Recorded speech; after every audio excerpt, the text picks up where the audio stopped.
Hi everyone, thanks so much for tuning in. This is Kathy. Today I'll be sharing a card doing the Eclipse die-cut technique using some very tiny images from Inky Antics. The stamp set I'm using is called Beach Worldly Women, and I'm also using the Cheers die from My Favorite Things.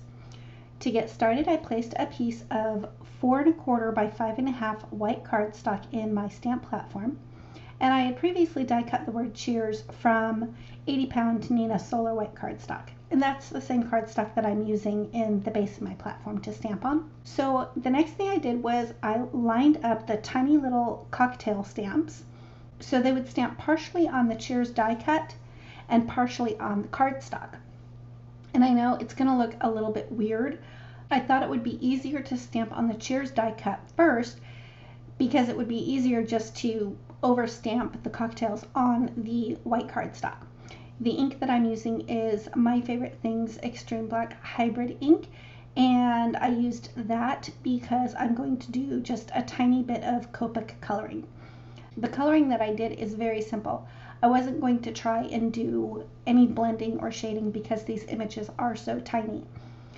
I did add a little bit of C1 marker to the ice cubes on the outer cocktails, and then I went over the glasses with BG60, or is it BG90? I'll double check it and make sure that I got that right, just to add a little bit of color to the glass itself.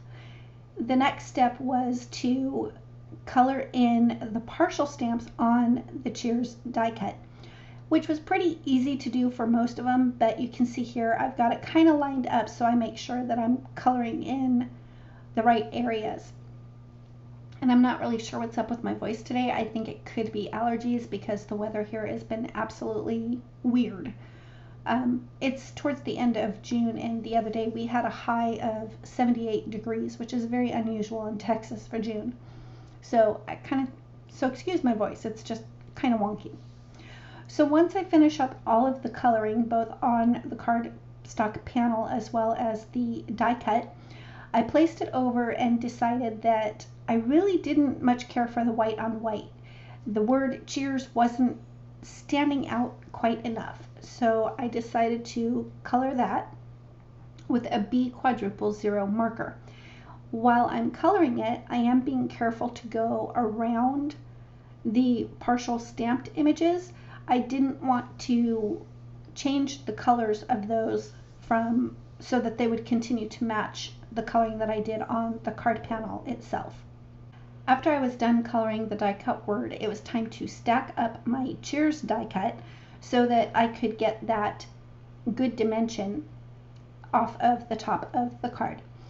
I did keep the negative piece that I had originally die cut from, just to make it easier to stack them up, and I put liquid glue on the back side, and then I tap off the excess glue onto a piece of scratch paper off on the left there. That's what I'm doing over there. And keeping the negative makes it a little bit easier to stack them, especially because this die cut it's kind of delicate. If I could go back and redo this, I definitely would have cut it out of 110-pound cardstock rather than 80-pound. I think it would have been a little bit easier to maneuver and get them lined up without having to take it out of the negative like I just did. Once I had the two layers glued together, I got my top layer and adhered that. Same thing, just tapped off the excess glue and popped that right into my little puzzle piece there. And then I take it out of the negative piece and kind of wiggle it around just to make sure that they're lined up really, really well. When stacking die cuts, as klutzy as I am with glue because I tend to get it all over the place, I do prefer to use liquid glue when doing that. It just makes it easier because it gives me a little bit of wiggle room to be able to move some of the letters around if I need to, or some of the layers around just to get them lined up perfectly.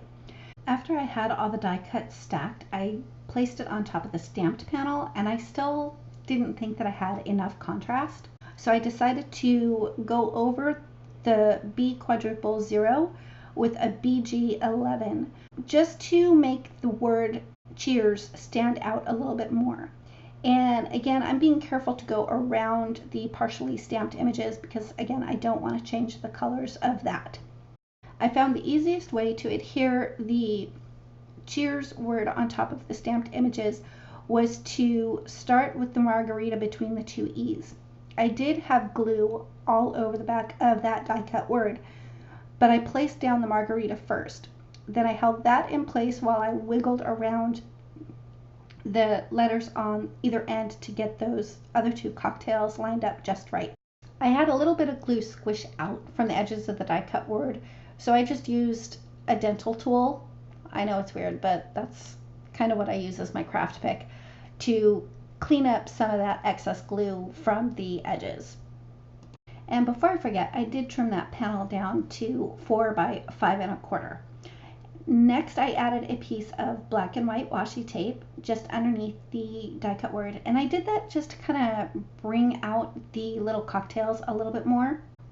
Next, I adhered that to a piece of light blue cardstock that measures 4 1/8 by 5 3/8, and then adhered that to the front of a top folding A2 size note card. The next thing I did was to just add a little bit more weight at the top by gluing down a few sequins, with the exception of that first one that was being a little bit snarky and kept sticking to my finger. After I adhered the sequins, I wanted to add a little bit of shimmer, so I used my Wink of Stella glitter pen and went over the die cut word. And again, I was careful to go around the stamped images because I only wanted the glitter on the die cut word. I wanted to add some shadows underneath the cocktails, and I was not planning on doing this much of a shadow, but one of my markers was overfilled and it kind of blobbed a fair amount of ink underneath the margarita. So to fix that, all I did was kept going with the W1, and then I blended it out really well with a W0. And that finishes up my card for today. Thank you so much for tuning in. If you like this video, please give it a thumbs up. If you've not yet subscribed, I'd love it if you would. And don't forget to ring the bell so you're notified every time a new video is posted. Thanks again, and we'll see you soon.